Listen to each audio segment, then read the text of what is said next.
Time for Dodgies vlog, you grots. Alright guys, I'm Dodge, as the title suggests. This is Big Mech's Workshop and Paint Studio, and here's another vlog on the current update on the terrain that we're building. I'm going to show you some techniques that I've been using to put this sanding in this sporadic pattern. Everyone else likes to put their PVA glue on first. Me, not so much, especially for the first layer, because I find you don't get these sort of bumped up patterns, and you get a lot of spread over there that doesn't really work when you do all the dry brushing for the tiles. So it's basically a technique for working with the tiles and doing this. And I'll show you how I've done all this, building up all this rubble around the edges. And that's the first one. We may cut this out, actually, thinking about it, as it's going to be hard to get models in there. You could see what Andy was trying to do with it as a broken window, but now the way it's built, some of this could probably get cut out and redone, just making it easier for models to get in, because you don't want wobbly model syndrome on any of your projects. Now this stuff is just stuff I've been casting. It's just sheets and sheets of tiles. I do have some other textures for the industrial ones, which if I've got enough battery left on the camera, I will show you later. Actually, I did leave them lying around so I could show you. I hope that shows up on camera. We've got some industrial texture as well for the inside of the industrial stuff. So that's what's going in those ones. And as you can see here, more of these bits of tile. Not done with those yet. What I've had to do after gluing them down is I've actually mixed up a mixture of stuff me and Andy like to make for texturing, and it's not just plaster on its own. It's got sand and other stuff in it, so that when it's dry and the water evaporates, it leaves a sandy texture rather than a plaster texture of smooth, because plaster is used for wood filler and all that lot. So this will make things a little bit smoother.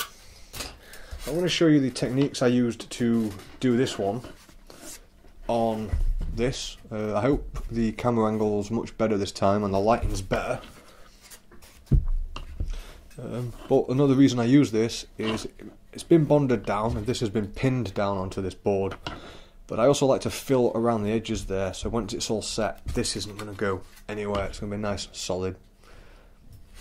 Right, so next bit, I'm going to show you what I'm mixing up here. Now all I've got is a pot, regular plaster,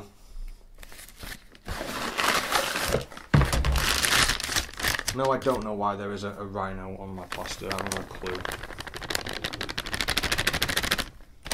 I'm going to put in a fair amount of this.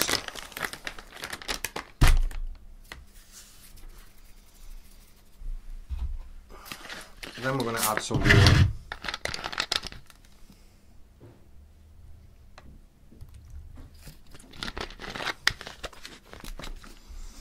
Then we're going to add PVA glue.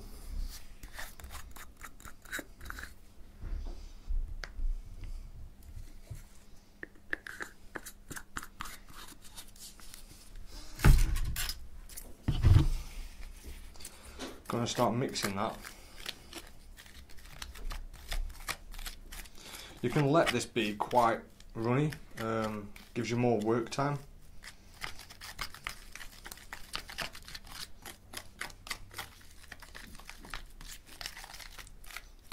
It's going to need a bit more water.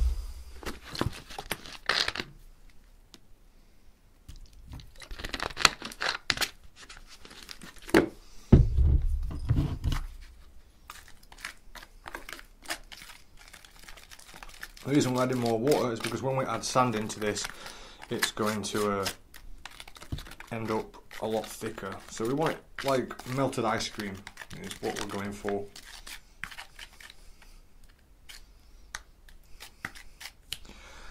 And then we're going to add just your random sand. Fine stuff's okay, but something a bit more gritty like builder's sand works better, because we're basically making a sort of plastery concrete mix here.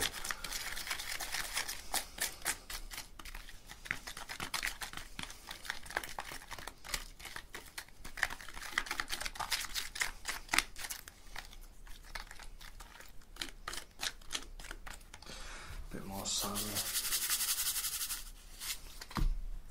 We don't put the pebbles or stones in, which I tend to prefer to use cat litter, because they're absorbent. So when you put PVA glue on them, they absorb the PVA glue as well as... No, they absorb the PVA glue, which means there's no gaps in the bond, and they really bond together nice and solid. So now I've got that mixed. You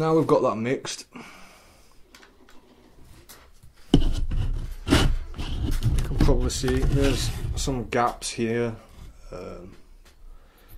Basically, all I'm going to do is use a cheap pound shop brush and paint this across the floor.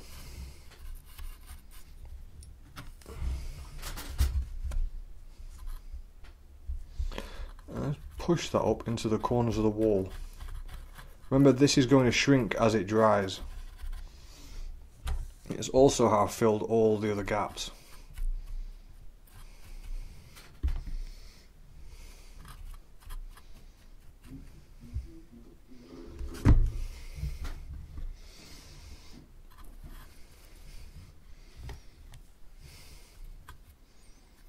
You don't have to be too neat with this either.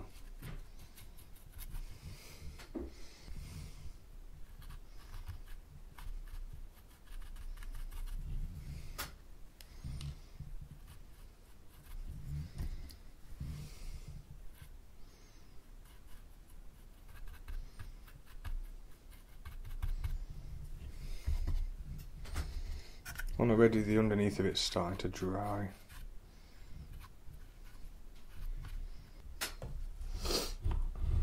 You see here, it's dried and it's shrunk, so I'll fill that in a little bit more as well.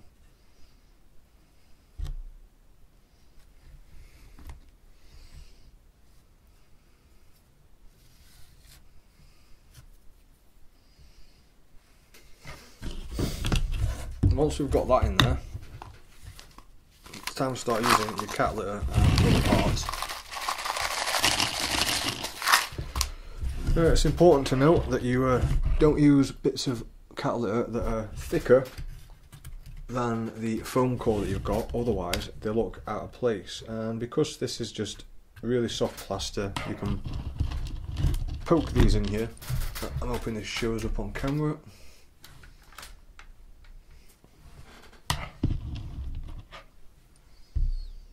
Poke those in, fill in the gaps, and these are absorbent as well, so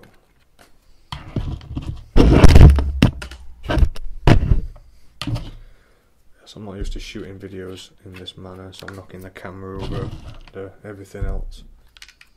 Put a few of the big ones in there. You pile them up and push them in as much as you want.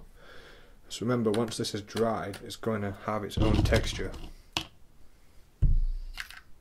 I do like to pile a lot of them in the corners.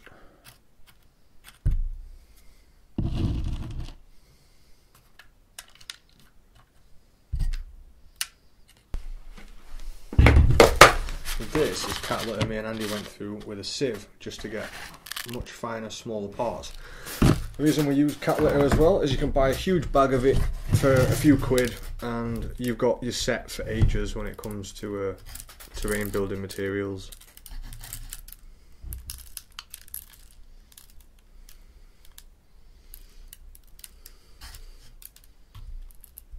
We're going to let these fall and land where they want on top of everything else. Don't need to go over the top. Then just push everything down. Ever so slightly, not all the way down. You don't want to flatten your design completely. And you're probably thinking this isn't going to bond very well, but when we put the PVA glue on later on, it's all going to bond together very well. I'm trying to do all this left-handed as well. And before it completely dries, this is when we're going to start putting some sand in there as well.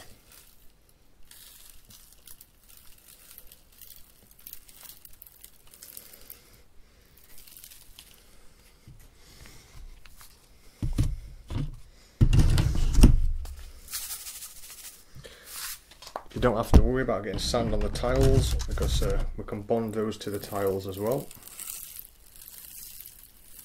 And obviously you can snap loose tiles off and put those in there.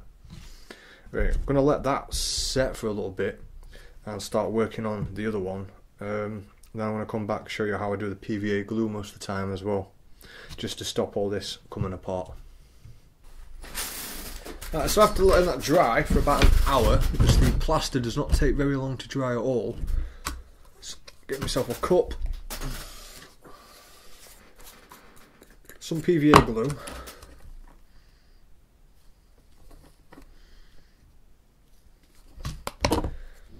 because I like to bond my stuff on afterwards. I find it acts as a nice secure layer over the top. Add some water, and I'm not going to apply this with a brush. I will mix it with a brush though, or a fork.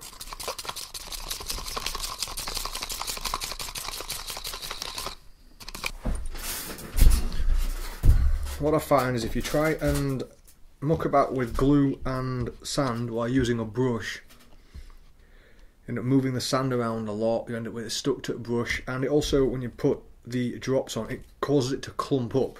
So what I've took to doing now is using a pipette like this one, a bunch of glue, and once you drop it on here, keep dropping it in that same place. You can see it bunching up there, and it will start to spread. And as I said earlier, the cat litter is completely absorbent. Whoops. So it will all absorb the PVA glue and make a very solid bond around everything. It also knocks off all those little bits of sand that are sat on top of the cat litter. If you put glue down first and then throw your sand on, you get sand stuck all over your big rocks, whereas this will actually brush them out of the way ever so slightly and lock everything into place, making it one solid chunk. You don't really want to flood the thing, but yeah, this is generally how I do it. So I'm going to have to round off here because my camera's dying. So obviously I've got some special thank yous to give out, as per usual, to our patrons who help support this channel. We have D-Wack, Warren, Love Minis, the Oak Boys, Joe Spearpoint, Ludwig Hofbauer, Kit Lindquist and Agmas of Dawn. You guys are awesome. Thanks for supporting the channel. I know this has only been a very quick Monday, Tuesday video, but we will catch you in the next one. Thanks for watching, guys.